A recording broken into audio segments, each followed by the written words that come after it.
السلام علیکم ورحمۃ اللہ وبرکاتہ۔ رجب کے مہینے میں یہ وظیفہ لازمی کریں، اگر یہ وظیفہ نہ کیا تو بہت پچھتاوا ہوگا۔ رجب کا مہینہ حرمت والا مہینہ ہے۔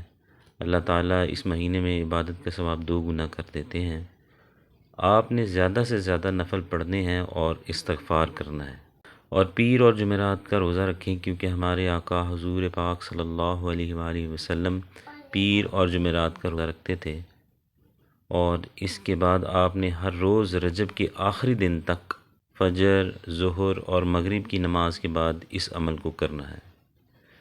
3 مرتبہ درود ابراہیمی اول و آخر پڑھنا ہے۔ اللہم صلی علی محمد وعلی آل محمد کما صلیت علی ابراہیم وعلی آل ابراہیم انک حمید مجید۔ اللہم بارک علی محمد وعلی آل محمد کما بارکت علی ابراہیم وعلی آل ابراہیم انک حمید مجید۔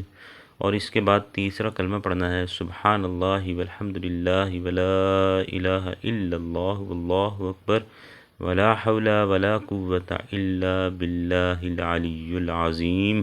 اس کے بعد 3 مرتبہ استغفار پڑھنا ہے، استغفر اللہ الذی لا الہ الا هو الحی القیوم واتوب الیہ۔